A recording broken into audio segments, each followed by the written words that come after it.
High, এখন আমরা দেখতে পাচ্ছেন চলে এসেছি বাঁকারায়ের মন্দিরে। ইনি একজন সাধু ওখানে বসেছিলেন, উনি আমাদের গল্পগুলো বলছিলেন। এত ভালো লাগলো গল্পগুলো শুনতে, গল্পগুলো শুনে যেন কৃষ্ণ প্রেমে মোজিত হয়ে গেলাম।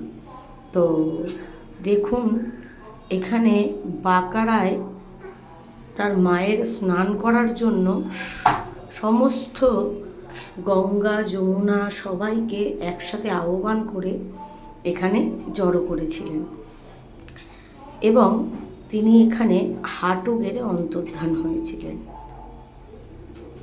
এই জলের তলায় এখনও সেই মন্দির আপনাদের দেখাচ্ছি। দেখুন, এই জলের তলায় সেই বাঁকারায়ের হাঁটুগাড়া মন্দির রয়েছে। এই জল নাকি মানে গায়ে হাত পায়ে মাথায় দিলে সমস্ত রোগ মুক্ত পায়। মানুষের শরীরে যত কঠিন রোগ থাকুক না কেন, সেটা মুক্ত হয় আর কি রোগের। তো এই হচ্ছে বাঁকারায়ের মন্দির। আচ্ছা, এবার দেখাবো ইস্কন মন্দিরটা। এটা হচ্ছে ইস্কন মন্দির। ইস্কন মন্দিরের ভেতরে যদিও ফোন নিয়ে ঢোকা যায় না, তবুও বাইরেটা এত সুন্দর, এত মনোরম দৃশ্য ছিল যে তোমাদের না দেখিয়ে আর ভালো লাগলো না। তো সঙ্গে থাকো, আর ভেতরে গিয়ে দেখা যাক কতদূর তোমাদের কতটা কি দেখাতে পারি।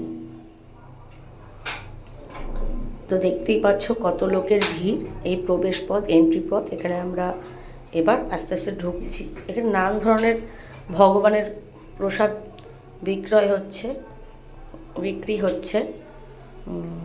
চাউমিন, চপ, এই যে মন্দির ইস্কনের এই অবধি হয়তো আপনাদের দেখাতে পারবো। ভেতরে ঢুকতে নিষেধ, ফোন নিয়ে যাওয়া নিষেধ ভেতরে। এত সুন্দর বন্ধুরা, চারিদিকে হরে কৃষ্ণ কীর্তনে যেন মনটা ভরে উঠল। অসাধারণ অসাধারণ দৃশ্য। দেখতে থাকুন, কত সুন্দর।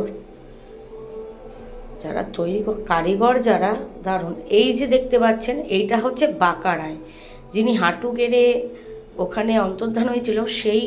তিনি স্বপ্ন দেখিয়ে গ্রামের মানুষকে ওই পুকুরে ভেসে উঠেছিল নিমকাঠ হিসাবে, আর সেই নিমকাঠ থেকে তৈরি এই বাঁকারায়।